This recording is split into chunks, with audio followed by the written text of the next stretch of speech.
All right. What do we got here? Jemson Plembenson. Jordan Peterson. JBP. Peanut butter jelly sandwich. I don't know why I'm saying this. Whatever. Fuck you. He's on Piers Morgan. All I know is that he cried in this one, and that's probably funny, but do I really want to know, like, Jordan Peterson's takes on, like, fucking adolescence? This, like, I don't know, very, like, red weird. Why is he so red? Why? Like, what? What's going on, Jordan? Why are you so red, bro? I guess we're gonna figure that out. Yeah, fuck it. There's a bit of darkness that has to be incorporated into men before they can mature, before they can stop being children. It's actually better to be a bit of a monster than a complete bloody lamb. Why don't you give some thought to trying to... Do you have to be a complete Really? Like, what do you mean? Like being a little unrepentant, unrapacious little shit?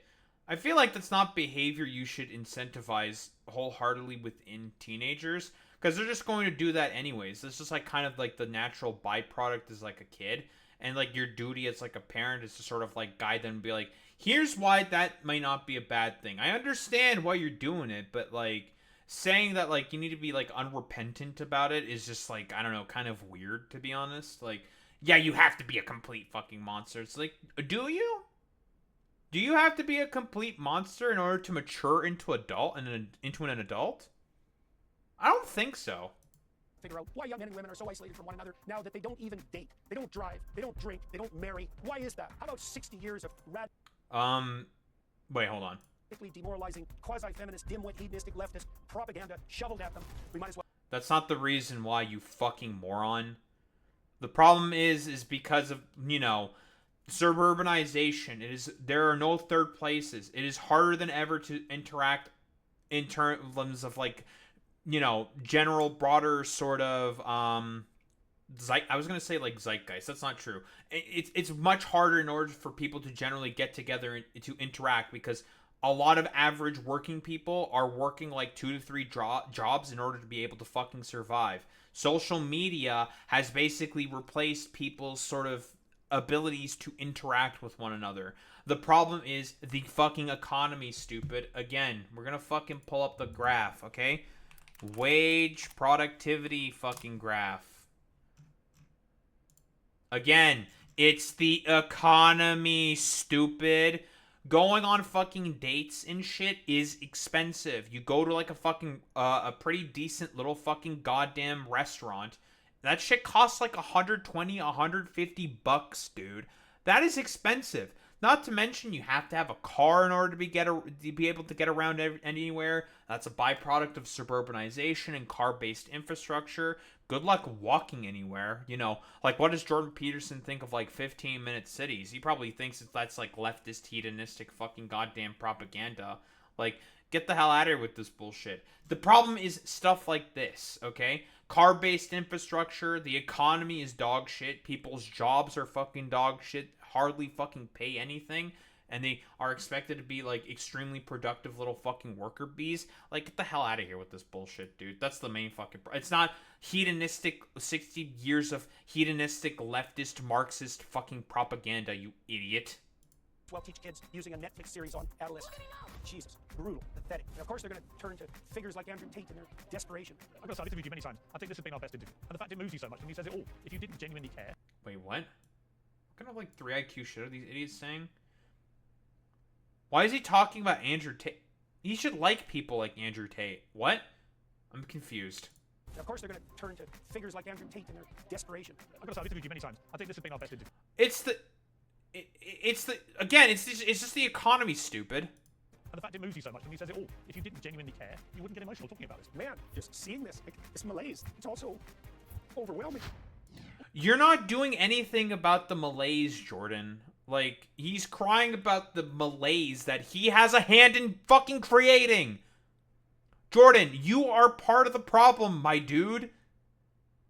Like, he can do like all of this like stupid self-help dumbass guru shit, but he talks about how there has to be a hierarchy within the economy, how the existence of billionaires is just the natural hierarchy of existence for people in terms of economic fucking productivity. Because again, what is Jordan Peterson's main core fundamental belief? The fact that everything has to have a very specific hierarchical structure. And he's okay with fucking billionaires because they're the ones on top of the hierarchical structure. So therefore, they have to be categorically good in his mind. Well, many evangelists for common sense cheer the demise of Justin Woke Trudeau. His resignation as Canadian Prime Minister marked the end of the disastrous period of his ultra-virtue signalling policies and cratering polls. Conservative Pierre Poilievre seemed almost certain of a landslide victory in the imminent election, but tariffs and talk of a 51st state have changed everything, and the Liberals have changed their leader. Mark Carney, a former Bank of England governor, is now favourite to be Canada's next Prime Minister of the election, and one prominent Canadian star of the uncensored universe thinks that spells... Wait, did this fucking interview take place during the fucking goddamn elections? Jesus fucking Christ. disaster, not just for Canada, but for us all. Dr. Jordan Peterson, author of the best-selling We Who Wrestle with God, co-founder of the Peterson Academy, rejoins me. Now, Jordan, great to see you again. Hey, Piers, nice to see you.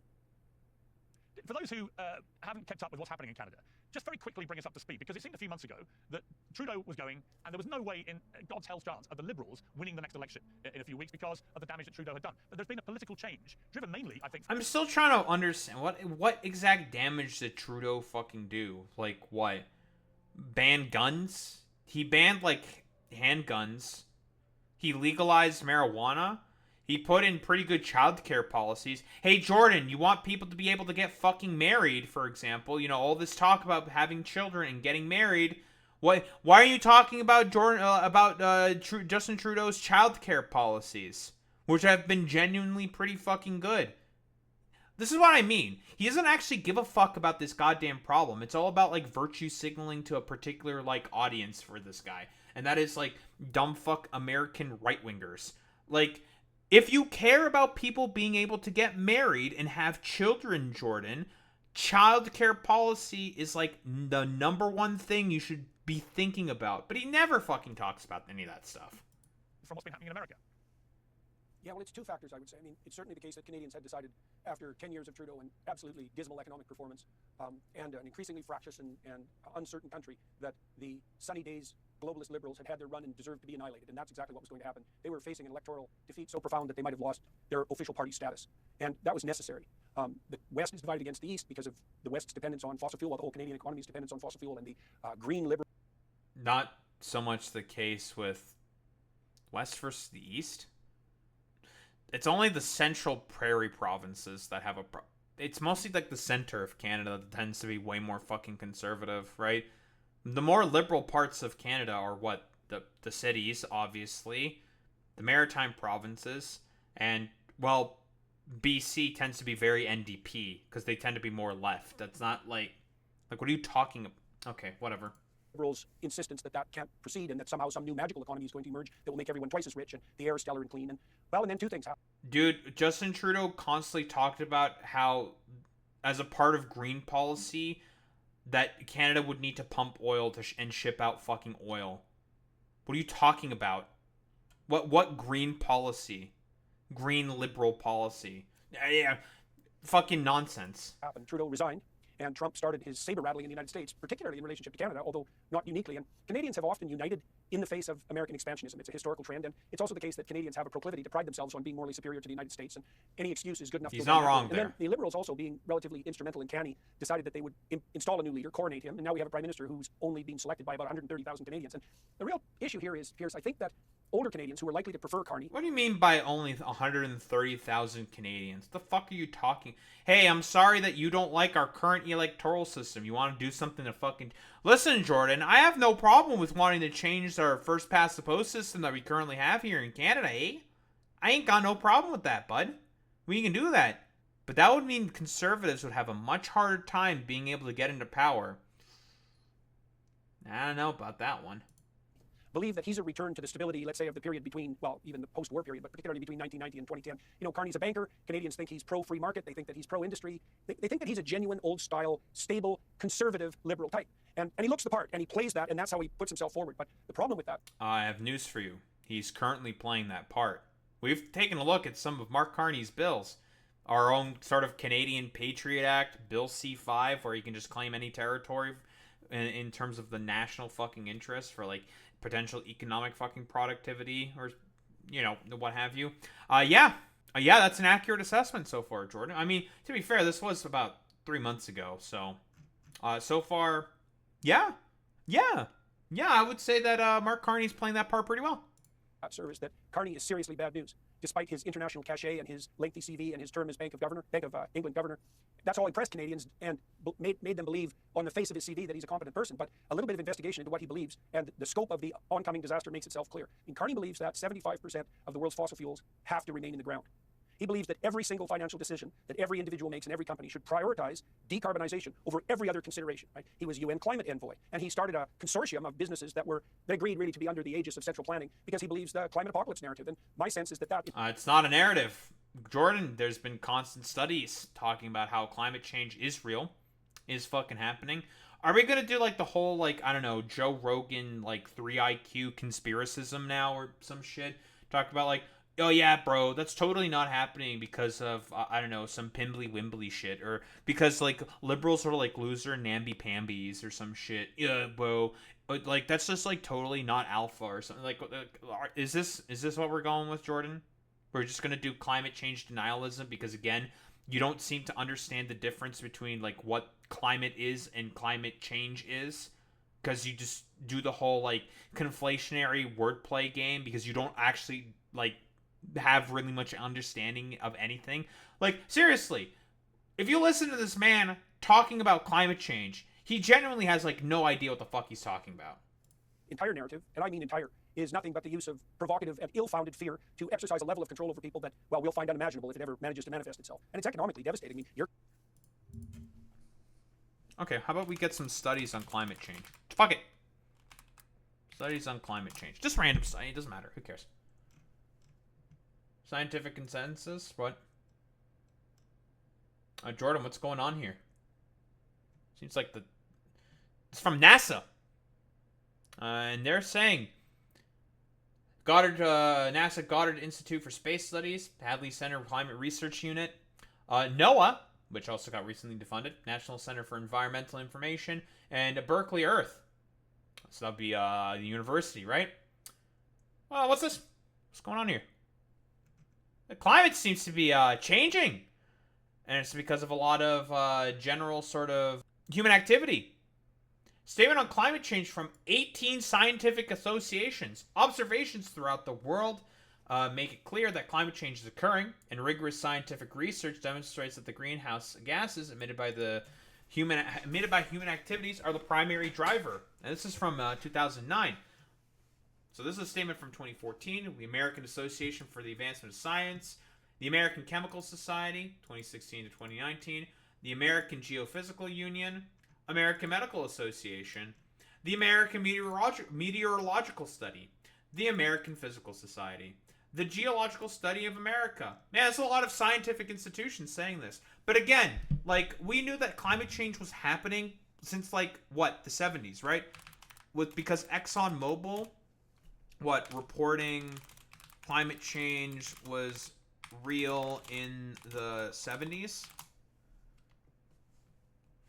Like, ExxonMobil literally knew back in the fucking 70s, dude.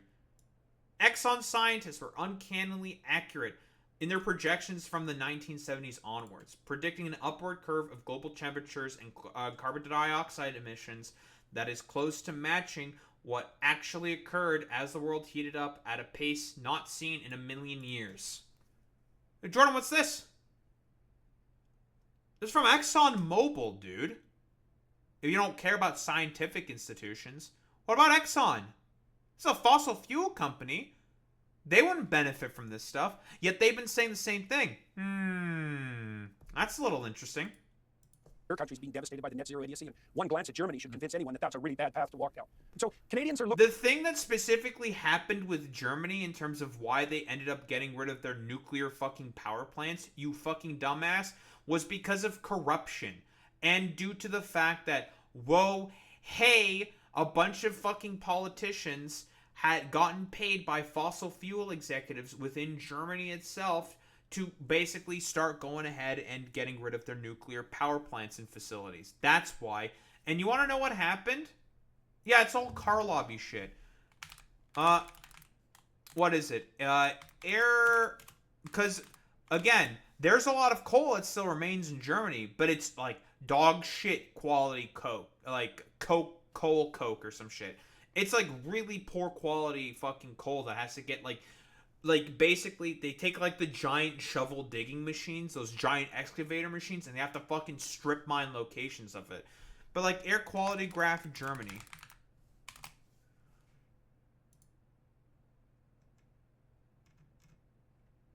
It's been getting a lot worse. With Europe.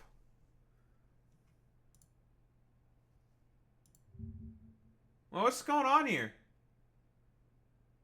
Why is it, damn, in comparison to a lot of the rest of Europe, Germany's not doing great in terms of air quality index. Huh. That's a little weird. So this is from 2019. Let's see if we can get a more recent assessment.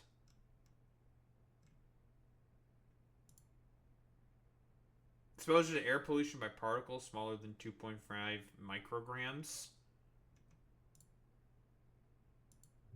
Health Policy Watch. Seems to be going pretty poorly for the Germans. They seem to be doing worse in terms of a lot of their counterparts. Oh, that's interesting. Wonder why that is. Could it be because of all that really dirty coal that they're extracting constantly with a bunch of strip mining machines? Meh. Looking for security. They think that Carney's a 1990s guy like leaders that we have had before. And they really don't, they haven't done the investigative work necessary to actually understand who this guy is. So, Jordan, like I said at the start, the big issue... Well, so far he's like the exact 1990s guy that people thought he was. Yeah, like, yeah. It seems to me, in terms of why Carney's getting more popular and why Poilievre is not, is because of what's happening in America. In particular, Donald Trump basically taking on Canada in a very aggressive way that many people think is completely ill-suited to the fact that Canada... That's not wrong. That it was part of the reason, but also because Pierre Poilievre was just not a very likable human being. He was incredible. Like, he was like one of the technically three leaders who basically lost their fucking seat. You know, Justin Trudeau, through resigning, technically lost his seat. Pierre Poilievre lost his own seat, even though they basically tried to do everything possible by combining like particular ridings together that were thought to be more fucking conservative. And like I said before, the Carleton riding that they added, which I worked in as a fucking election worker in the election in 2019, not as fucking conservative as those dumbasses really thought, because it's mostly a suburban area, tech suburban area, and those guys tend to vote more liberal. So that was a complete disaster there for Poilievre, and he ended up losing his seat, and then so did Jagmeet Singh. But that's because of a lot of just weak, ineffective leadership that exists within the NDP. That's a complete different story. Canada's always been a supportive neighbour. Just on that point, what do you think of what Trump has been saying about Canada in the last few weeks? Well, it seems like it's part of whatever his broader strategy is on the tariff side, but it couldn't have possibly been more ill-timed from a Canadian perspective, because, as you pointed out in your introduction, the Trudeau Liberals were headed for utter catastrophe, which was a fate they richly deserved. And now Canadians have united, and at least to some degree, and actually have started to understand, and maybe this is a salutary consequence of Trump's saber-rattling, that maybe they have a country worth protecting, and that maybe our absolute dependence on the United States, which we've really fallen into, let's say in the last 30 years in particular, was a strategic error because it left us with no cards on the table. But at the same time, what's happened is that Canadians have decided that because of how Mark Carney presents himself... and that's not really true. The U.S. relies a lot more on us. They have a trade deficit with us. Without us, where do you think the U.S. is getting their lumber? Like, they're not getting their own fucking lumber. They get that shit from us. There's quite a few raw resources. Potash, for example, for fertilizers. That comes from us. Nickel? That's from us, okay? Like, you guys are not building houses without our lumber. So, are we really dependent on the United States? In certain respects, sure. But in a lot of others, not really. Because of his CV, his record, such as it is, that he's really the guy to deal with Trump. Now, Trump has already said publicly that he'd rather deal with a weak liberal than a strong conservative, speaking from his pro-American stance. But Canadians really haven't taken that to heart. You know, you can't overestimate the utility of looking the part. And Carney really is a master at that. And the liberals, the Canadian liberals, are a treacherous bunch. And they will say anything to get elected. Like, I mean, Carney has convinced Canadians that he's going to put together an effective industrial policy. And this is something that I just can't understand. Like, I read his book, Values, twice. I really tried to understand it. And there isn't anything that Carney believes more deeply than that carbon dioxide is going to destroy the world. He staked his entire soul on that.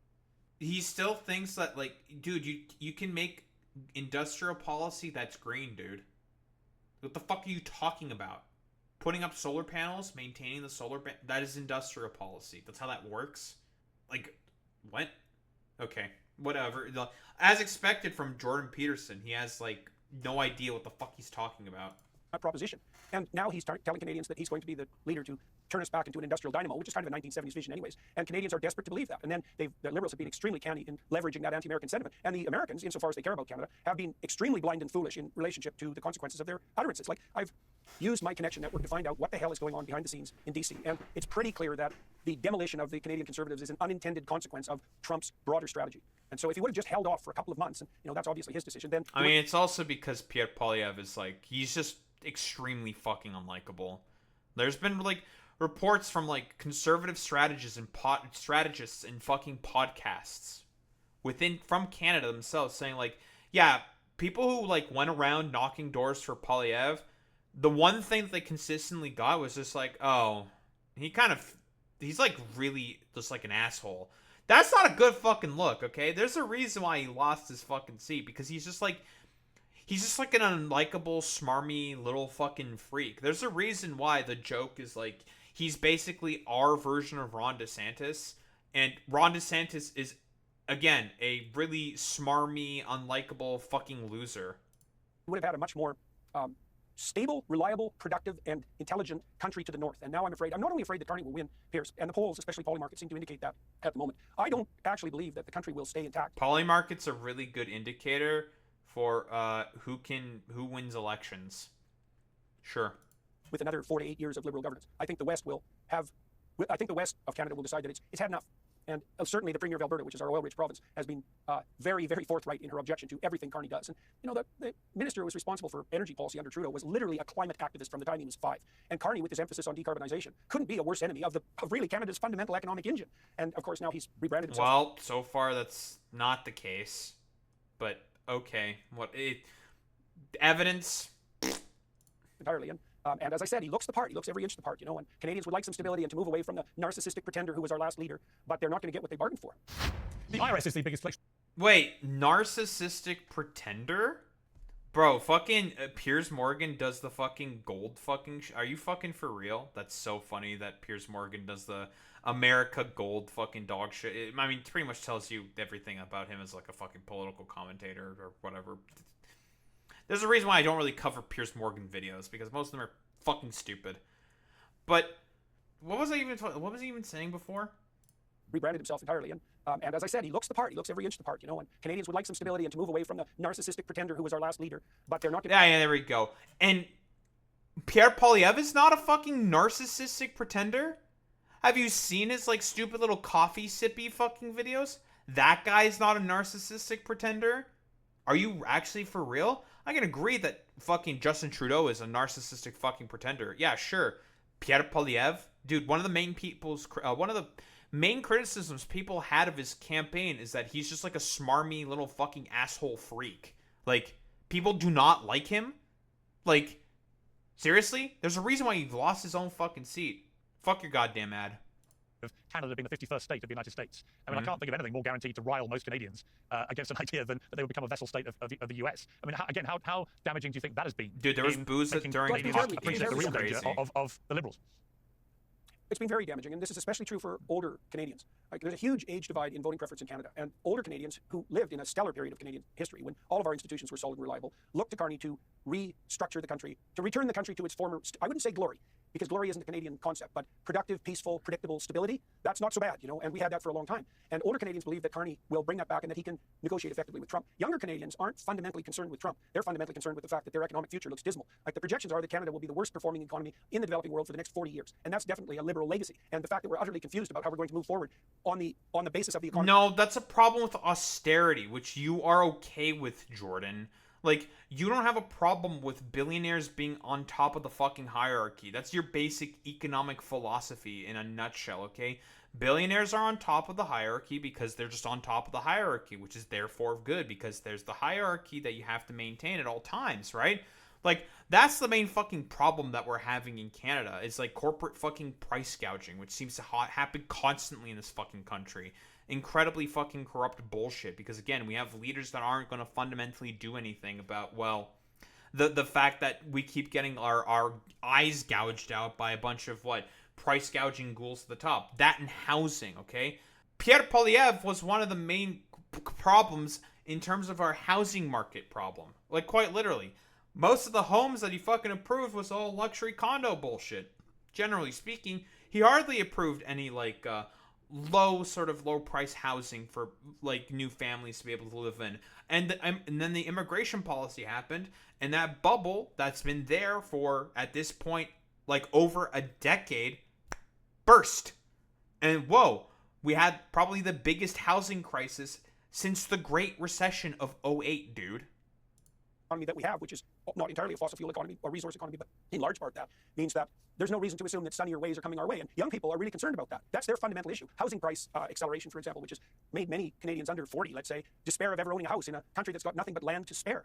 And so the younger people aren't concerned about Trump and his saber rattling, but the older people are. And at the moment, that's enough to tilt the election quite heavily in Carney's favor. We're looking at a majority Liberal government at the moment, which is an absolute and utter reversal over the situation, even a month and a half ago. And so Trump made a, well, at least from a Canadian perspective, he made a, go ahead, sir. Well, I'm going to ask you about, because you've been pretty supportive of Donald Trump. This, though, has been a very damaging thing, I think, for what you would have preferred to happen in Canada. Looking at Trump's wider tariff war that he's now waging on, it seems, the entire planet. Some people, depending who you talk to, some people think, well, obviously this has to be done. It needs a radical new rethink. America's $37 trillion in debt. It's been losing manufacturing hand over fist, wiping out the middle class, and so on. I can get the big picture. Joe Biden brought back he had a net gain in manufacturing jobs during his administration. Turns out, if you do very hyper-specific tariff policy with subsidization, it brings back jobs. Your argument Trump has been putting forward, but the way he's going about trying to achieve what he says he wants to achieve is being seen by many as incredibly disruptive, almost certainly destined to fail. What do you think of it, Jordan? We've never seen anything quite like it, but what do you think of it? Well, we haven't seen anything quite like Trump, and so this is par for the course as far as I'm concerned. My suspicions are that he's doing what he tends to do, which is to set the cat among the pigeons and see what the consequence is. He's certainly put the world, and not only Canada, the world on notice that things need to shift radically. And my suspicion is that what Trump is doing, I read an interesting article yesterday in Newsweek by Mark Joseph, and he claims, and he's reasonably well informed, that Trump does in fact want to shift the tax burden away from income tax to tariffs. And I don't know enough about economic history to be a judge of that policy. In principle, that worked 100 years ago. Does that mean it'll work again? I have no idea. I don't think income tax is a great strategy. No, it's not going to work. Now, of course, Jordan Peterson comes out against income tax because, again, what's Jordan Peterson's net worth? Wonder why Jordan Peterson is against income tax. Also, it's not a fucking video game, all right? $8 million. It's from Reddit. Celebrity net worth, $8 million. You're not going to get anything too reliable in this, but I'm seeing $8 million. How Jordan Peterson made $89 million with 11, what? It's a Medium article. With 11 income streams? Interesting. Interesting. Yeah, lots of book sales and shit like that. I wonder why this millionaire has a potential problem with income taxes. I couldn't really possibly think of anything. Also, it's not like, again, I've said this before, there's a reason why tariffs don't fucking work in a globalized economy. The corporations, when they, are forced to have to pay the goddamn income taxes, alright? This is really simple, really fucking easy, Jordan, okay? This is the simplest thing on the fucking goddamn planet, alright? You have to import a bunch of stuff, you have to pay a tax on that shit, right? Effectively. Same with consumers who have to import stuff from other fucking countries, okay? They're the ones who get the price foreload on them. It's the consumers, right? Because the corporations, they're going to raise their prices in order to compensate for lost profits. That happens every single time with tariff policy. That's why just doing forehead tariffs doesn't fucking work. It's stupid. It's really, really idiotic, dude. It's like, this isn't going to bring back manufacturing. Because, for whatever reason, Trump thinks he's, playing Factorio. He just, you are the cryptid engineer carrying the fucking giant goddamn oil refinery. You're just like, poop, poop, poop. Set the recipe for it to automatically begin to make fucking a product or an intermediate or whatever the fuck you need for a particular recipe. Plug the thing in and then it's instantaneously done. This is reality, not a video game, okay? Tariffs alone are not going to fix the problem. It's fucking stupid. Oh, I mean, he's popular because, again, Craven Raven, it's really easy to see why he is popular. Because he's a preacher, and it's very easy for people to sort of fall into the cult of Jordan Peterson. death of critical thinking, education, and subjectivity are huge reasons for as to why people fall into the sort of quote unquote cult of Jordan Peterson, right? Very, very easily, because again, social alienation and isolation is one of the main catalysts for as to why young people are, generally speaking, feeling so listless and lost throughout society.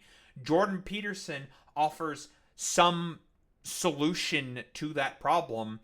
The solution is dog shit, non-existent, saying that if we just do a better job at maintaining the hierarchy, maybe then, people will be able to get on further up the hierarchy and live a good life as a result, which is his position, broadly speaking, right?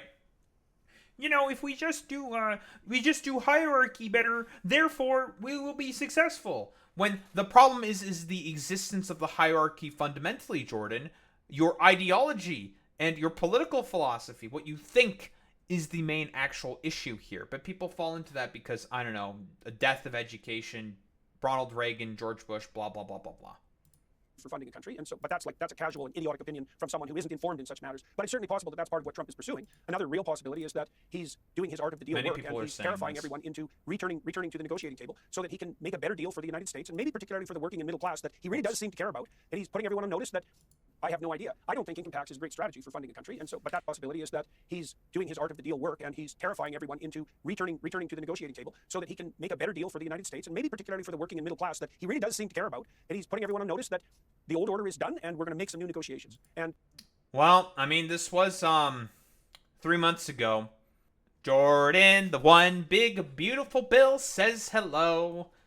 It says hello. Nah, like, literally, like, we can pull up Trump's tax policy, right? Trump's 2017 tax cuts, which just got fucking codified into law. They're here. They're here to stay. Center of Budget and Priority Policies. Trump tax law. Whoa. Was skewed to the rich. Was expensive and eroded the U.S. revenue base. Whoa. Crazy. It didn't work. Who would have thought of such things? There's a very specific line. Here we go. New research shows that workers who earned less than about $114,000 on average in 2016 saw no change in earnings from the corporate tax rate cut, while top executive salaries increased sharply. These tax laws were just codified. Interesting.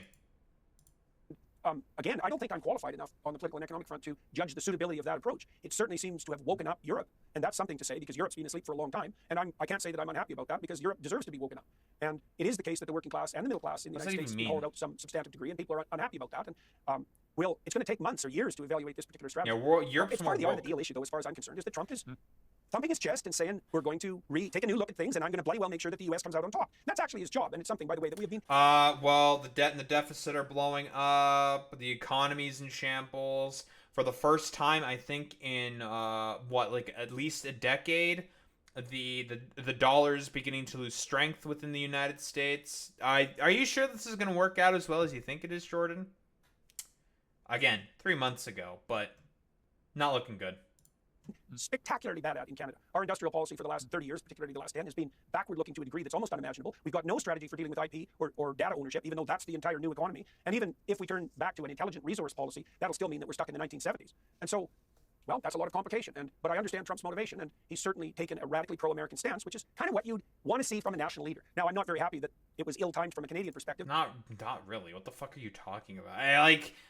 It's silly, dude. Like, we live in a globalized fucking economy. You don't want to take a nationalistic stance because, listen, a rising tide raises all fucking ships. That's the kind of economy that we're living in right now. But, being just like a belligerent idiot fucking nationalist is just like, all right, dude, yeah. If we just do like 3 IQ idiot random bullshit, it's totally gonna work out for us. Totally. Yeah. It's going real well right now. And the collateral damage is going to be immense. I also think, and I've tried to use my DC contacts to make this known, that the last thing Trump really needs is an international banker with WEF connections who is the UN Special Climate Envoy and who led 400 international companies down the primrose path to idiot net zero policies, maneuvering behind his back and trying to undo everything Trump's done and trying to do, say, even on the climate. What is this fucking, like, schizophrenic conspiracy rambling that fucking Jordan Peterson is engaging with? Like, he's mentioning like all the like stupid like conservative dog whistle points in order to get his like audience like ginned up, as being like, oh, Mark Carney's doing the work of them. They're the ones that are doing this. Industry side behind his back with his international connections. That was not well thought through, and certainly Pierre Poilievre is the person who's paying the price for that at the moment. American homeowners are at risk of a growing real estate scam, which yet The fuck is this? Field of Greens? Fuck your stupid dumbass ad. How does Pierre Poilievre actually feel about this? Because he looked like he was on a certain pathway to become prime minister, and then bang, through no fault of his own really, and certainly no great work by his opponent. But no fault of his own? Really? Piers, do you want to see some of the fucking shit fucking this dumbass, what Pierre Poilievre was talking about on the campaign trail?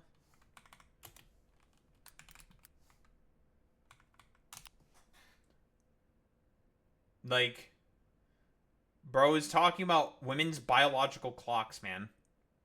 That's what Pierre Poilievre was We will talking not about. forget that young 36-year-old couple whose biological clock is running out faster than... This was what this man was campaigning on during the election. No fault of his own? Okay, Piers. Nice fucking meme. all because of what's been happening in the US, everything has completely changed. I would imagine he's feeling very frustrated, isn't he? Well, I have had the opportunity to speak to Mr. Poilievre on multiple occasions, and, you know, he never took his victory for granted. Oh, yeah! He did do a fucking podcast with you. I think that might be another reason for as to why he's generally seen as, like, an ostensible, like, loser freak weirdo. Didn't he also bring up biological clocks and shit with, like, Jordan Peterson on his fucking podcast? He did with some person's fucking podcast, and it's just like, dude, you're a weirdo. And like fucking whatever social media intern at the Liberal Party decided to make a compilation out of all that, and bang, it was really effective at making Pierre Poilievre seem like an ostensible fucking weirdo. One of the things he insisted upon when he was speaking with me was that he was going to campaign continually until the election on the assumption that things could shift radically in a sideways direction, and that his apparent lead was not something he would rely on. And I think he has done that. And he's certainly not happy with what's happened on Trump's side, and that is a... but I mean, if you're going to be the leader of a country, then you're going to have to deal with the unexpected, and I think he's done a credible job of that. Part of Poilievre's problem, too, is that communication problem, let's say, is that the Canadian legacy media... You want to know, like, Pierre Poilievre's initial response to the Trump tariffs being announced was nothing, basically. Everyone else had something prepared, and you want to know what Pierre Poilievre said? Nothing for about like a week or two, and then he came up with this like intra-trade like Canada policy. It was the most like stupid, ineffective bullshit on the fucking planet. It's like, what the fuck are you talking about, bro? Like, what? Dude, everyone thought he was gonna be like extremely fucking weak on Trump. The elbows up discourse and rhetoric that Carney was going with was very, very effective. And no one ever fucking thought about, like, that Pierre Poilievre was ever going to be at all fucking effective in terms of, like, dealing with Trump. No one fucking thought that. So that's why they went with Carney, because at least Carney was signaling that he was going to do that. Now, of course, hindsight is 2020. We now know what we now know. And Carney's basically capitulating to everything that Trump is desiring in terms of, like, his dumb fuck immigration policy and whatever. Like there was no way that Pierre Poilievre was going to be any fucking better. If anything, he would have been fucking worse, because he's like a sniveling loser. He was like campaigning exactly like Trump was. Like, really? You don't think he was going to instantaneously just kowtow to everything that Trump wanted? It's silly. What is this? Oh, hey. Good news. The bad news is that people feel like they've done absolutely everything right, and their lives are trapped. Young people say, look, okay, I went through, I got an education, I worked nonstop, and I have made the calculation that there is no mathematical path for me to own a house. It's just not possible. In Toronto here, for example, if you take the average income and the average house price, it would take you 29 years to save up for a down payment. So, if you're... yeah, too bad your housing policy was just, like, basically non-existent. Like, literally, he's just like, we're gonna give subsidies to homeowners to be able to make it easier to buy homes. It's like, what homes, Pierre? We have a supply issue. Dumbass. For a down payment. For a down payment, not to pay it off or get paying it off. And so if you're a young woman who's got a biological clock, obviously, we'll do the math. You start off at, let's say you're 25. Well, you're going to be in your 50s before you can afford the average house. So how are you ever going to have kids?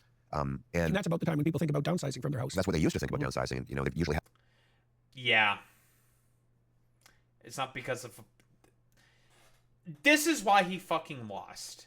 Because it's not about biological clocks and giving, like, random subsidies to try to make it easier for first-time fucking homeowners. There was a supply problem, which you contributed to.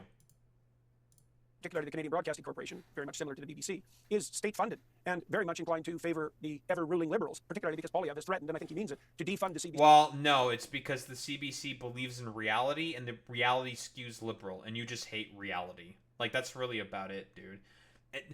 The BBC will do anything to bend over backwards to sort of, like, support Zionist fucking propaganda, okay? Like, get the fuck out of here. You just don't like reality, Jordan. BBC, which is an institution that royally deserves being defunded. It's incompetent to the core. But Poilievre is having a hard time communicating with Canadians, especially older Canadians who tend to get... I'm going to tell you right now, people want the CBC to get more funding. People approval rating... No. Canada approval... rating of the CBC.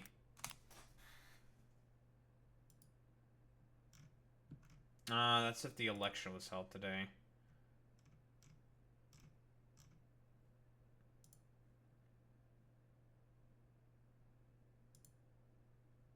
National surveys.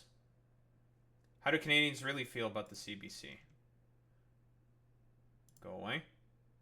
So the vast majority of Canadians would like to see the CBC continue if it addresses its major criticisms. Canadians are not aligned on what their major criticisms are of the CBC. Sure.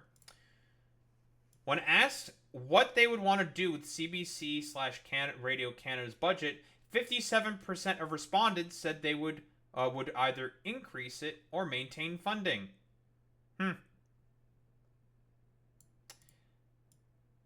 And then conservative supporters, when it comes to more funding, but would prefer to increase and maintain. Well, that's interesting. Conservatives wanted to increase/maintain funding instead of reduce and eliminate it. Like, people wanted to increase the funding of CBC. Yeah, it does do great investigative journalism. How do you think we know about the, Loblaw's price gouging bullshit? It was CBC who did that. Because the problem is with the profit motive that, exists within, within media. Do you really think that they are going to basically want to do investigative reporting on, corporate crimes and stuff like that? No. So, get the hell out of here. They're never going to fucking do any of that shit. Because, again, that's not efficacious in terms of the, wanting to make a fucking profit in terms of getting good ratings. Because investigative journalism doesn't get fucking good ratings.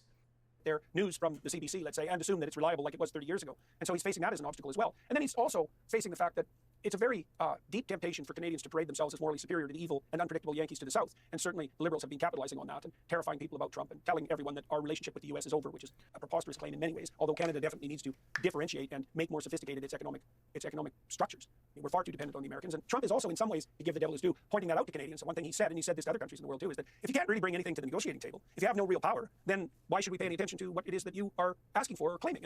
And I would also put that absolutely 100% firmly at the feet of the Liberals, who are hypothetically likely to rectify this now, because their policies have been, for example, there's no east to west pipelines in Canada to speak of, and that's definitely a Liberal, that's Liberal doing.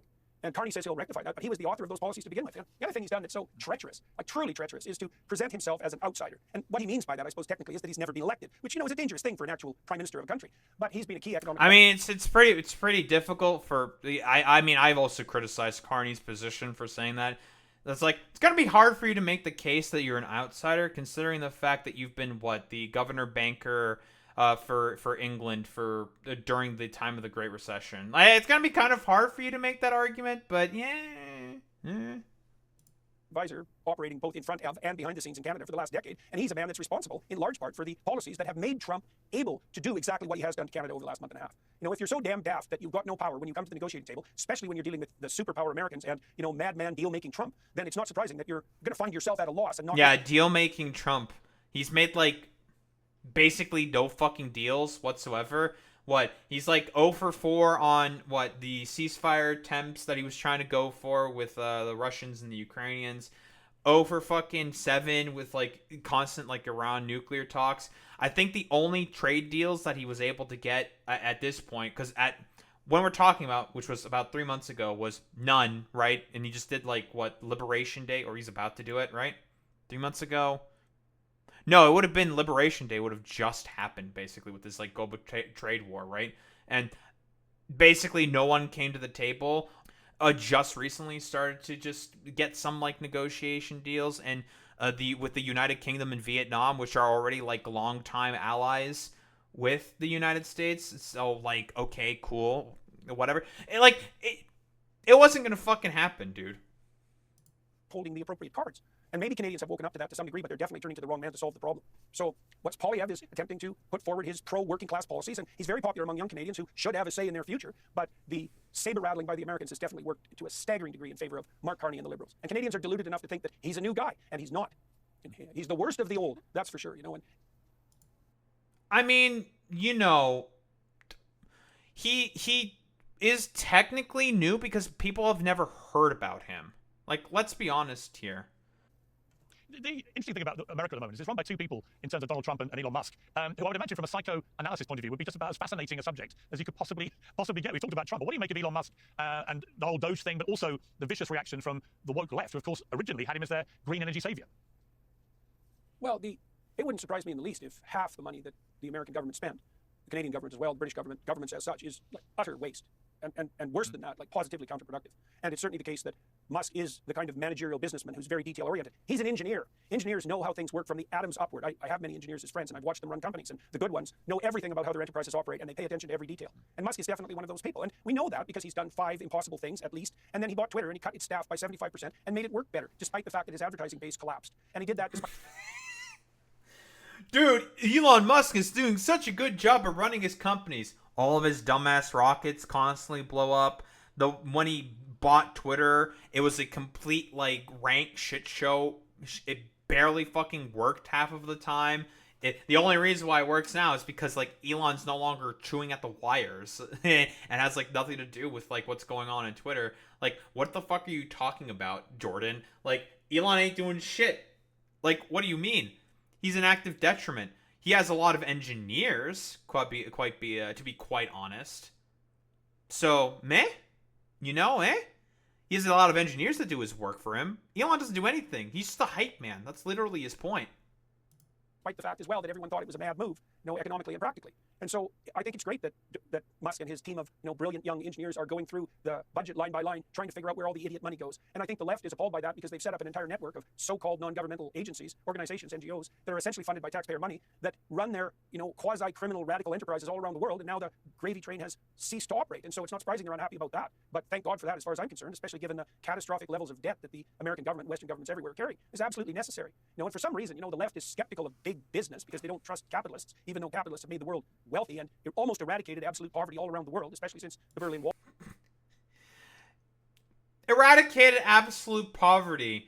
Yet for some reason, the richest capitalist country within the United States of America still has children going hungry, not being able to have good educational attainment, has a ton of fucking homeless people in it because of like mismanagement in terms of policy, because they still funnel a bunch of fucking money to the corporations and the billionaires who are the main like real fucking people. It's like fucking stupid.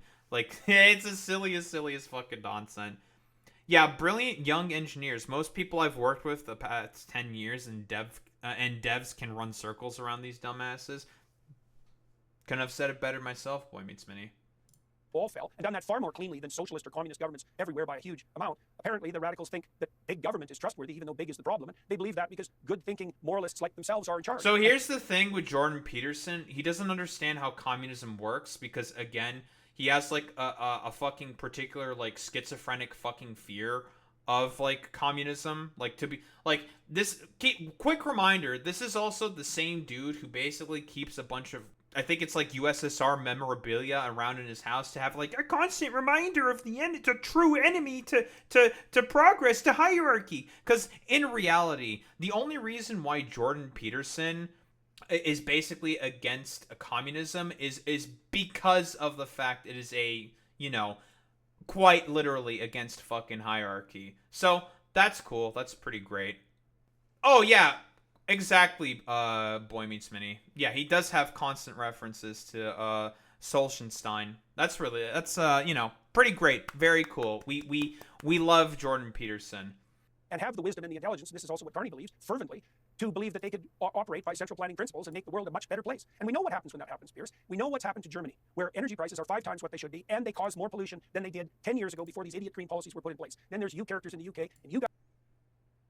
Do we need to go over the fact why this is fucking stupid? Again, like, we know exactly what happened in Germany. The car lobby and fossil fuel companies within Germany wanted them to get rid of their fucking goddamn nuclear power plants and start strip mining Germany for, whoa, more coal. Crazy. Who would have fucking thought? Very, very cool. You guys can't even make steel anymore. And if you think that's progress, well, then you deserve the poverty that's coming down the pipes at you very, very rapidly. And there's no evidence whatsoever that any of these policies have produced even the tiniest transformation in levels of carbon dioxide output, not in the least, especially not with China and India thinking that the West has gone out of its mind absolutely and, making their own way forward to an industrial future. And the whole bloody climate thing is a scam from top to bottom anyways. And everything about it is a lie. Again, like I've said before, Jordan Peterson has no idea about climate policy because he doesn't believe in climate policy. He's just like a charlatan, dude. He has no idea what the hell he's talking about. That's a terrible thing to understand, and people don't want to understand that, and no wonder, but that doesn't mean it isn't true. So, yeah, sad. Like, it's really funny how Jordan Peterson will claim, like, the complete, like, idiotic nonsense, saying, like, oh, well, green policy sure hasn't done anything good at all, besides, like, provide, like, a bunch of good-paying jobs in, like, different, like, Republican counties before with the subsidies. So, that's really, really cool. The way India is doing industrial growth, don't be surprised if a massive general strike happens. Workers are really underpaid and toil in dangerous conditions. That's true. That's true. If you've ever felt like you're being for free, to scan the QR code. I don't care about your VPN. In relation ad. to the way, like I said, the woke left has now turned on Elon Musk, it's purely because he flipped sides and decided to support Trump because he found he had nothing in common with the woke left. I completely agree with it. I have nothing in common with them either. But his punishment is that all these Not people the who woke have left. hashtags on their bios on social media probably went out and started torching Tesla dealerships and attacking people in Tesla cars and so on. Reacting with violence. We're gonna do stupid, like, hand-wringing fucking shit, dude. Like, it's gonna be the dumbest shit on the planet. Against somebody for political reasons. What do you think of that? Yeah, well, I think that's a warning to everyone, because there's a tremendous false morality in the planetary savior posturing of the radical left. The anti-capitalist planetary saving posturing is we're moral agents because we're on the side of the planet. There's a catastrophe coming down on us that warrants all intervention. All we have to do to be moral people is proclaim to be on the side of Mother Earth, and that justifies everything. Well, what do you mean? Well, again, the problem that Jordan Peterson specifically has with this position is that it is emancipatory, and also the fact that the quite literally is also the position that Jordan Peterson believes in hierarchy, okay? He is okay with fossil fuel freaks being on the top because of the fact that, well, they get to exploit the planet. They get to exploit Mother Nature. Do you think this guy has any respect for Mother Nature? Nah, she's currently getting exploited by humanity. So obviously, in terms of, like, Jordan Peterson's, like, idiot fucking hierarchical nature and structure that he believes in is, well, very, very, very, very, very cool. He doesn't believe in any of that bullshit, okay? He's just a complete charlatan. By everything. Well, how about violence in service of your moral rectitude? Yeah, looks like that's justifiable too. How about keying your neighbor's Tesla to show just what a stellar moral individual you are, what an utter Pharisee you truly are? And you can see the line between mere moral posturing in service of these putative goals, saving the planet, let's say, and anti-capitalism. You can see that has the proclivity to turn into violence at the drop of a hat. And here's the excuse. The world's greatest Dude, Jordan Peterson talking about moral preening and, like, moral superiority is so fucking funny to me. Like, buddy, don't fucking talk to me about any of that shit. Like, get the hell out of here with this dumbass bullshit. Is trying to go through the budget line by line, which, by the way, is an extraordinarily difficult thing to do. And he's putting his own ventures at risk to do it. And his reward is that the radicals decide that he's enemy number one and do everything they can, not even to undermine him, although that's happening. But dude, Elon Musk caught USAID, which is quite literally going to lead to the deaths of millions of people within Africa from, like, preventable diseases, from, like, sexually transmitted diseases and stuff. And was just, like, complete, like, rank destruction of American soft power for the express purpose of, like, what exactly? I don't know, some, like, stupid LARP bullshit that they have in their head saying, like, we're gonna make these systems more efficient by, like, I don't know, getting rid of the old system that they used to use and all these manila envelopes. And it's just like, what are you doing, dude? Yeah, exactly, Boy Meets Mini. Yeah, USAID was the single biggest contributor to tuberculosis treatment worldwide.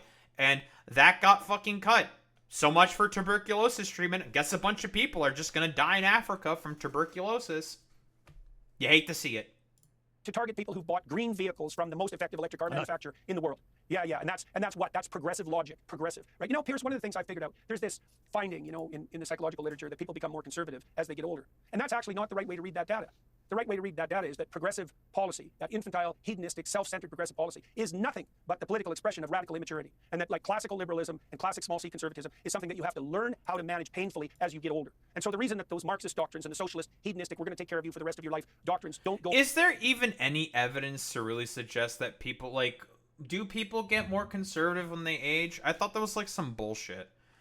Do people get more conservative when they age?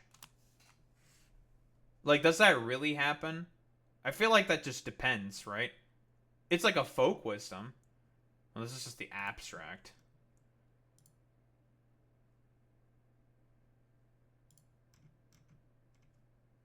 Any man who is under 30 is not a liberal has no heart, and any man who is over 30 is not a conservative has no brains, right? So this is some old mantra. Churchill, Benjamin Disraeli, and Victor Hugo. Conservative identity across age groups. 1997. 38% of them over 70 years old. I'm not exactly sure how to read this graph. British electorate identified with the Conservative Party in five post-war elections. Age patterns of political support have been remarkably consistent over the post-war period, but exactly what causes these patterns is less clear. There are two main possibilities. The first is that, as the quote above suggests, people become more likely to vote conservative as they vote older. This could be because of the aging process making people more conservative with a small c, or because older people have different lifestyles, and therefore different priorities when voting. That's probably more what it is. Just different priorities when voting. It's not like a thing that's like necessarily set in stone, right? I'm a little curious about this. About 35% of 30-year-olds have a degree compared to 10% of 70-year-olds. Higher education tends to make people more socially liberal on issues such as immigration and crime. That's true. That is true. It is also partially due to the fact that younger generations have been brought up in a more socially liberal world. When my parents first voted in the 1960s, homosexuality was illegal, abortion was largely illegal, and the death penalty was still in force, and openly racist attitudes were widely acceptable. Now, when my students voted this time for the first year, the death penalty is a distant memory. I mean, it still exists, the death penalty. It just kind of depends. There's like a lot of state jurisdictions. It depends on the state and the federal government kind of a deal. Whatever.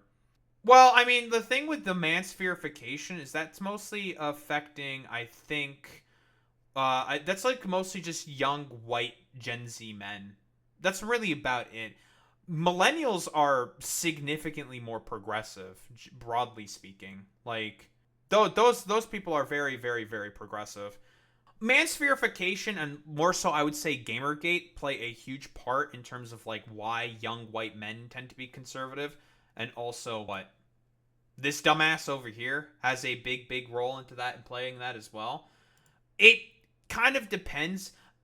It can also just be a sort of like cultural moment that we're kind of in, because that's like the only demographic that has been voting more conservative. It's just young white men, not women, not other minorities. They've been mostly voting like more liberal, generally speaking, right?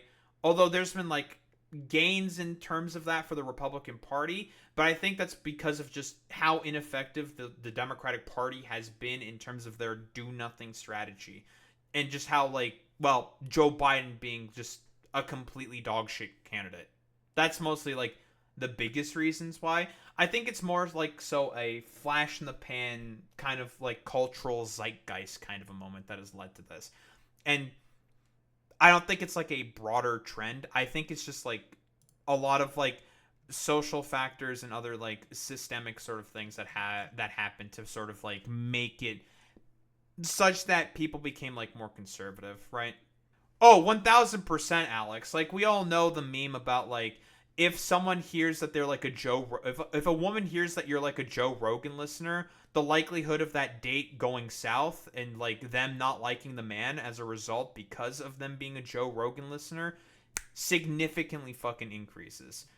At this point, it's not like Joe Rogan anymore that's causing that phenomenon. Now it's like fucking Asmongold that's causing that phenomenon. It's really, really funny, dude.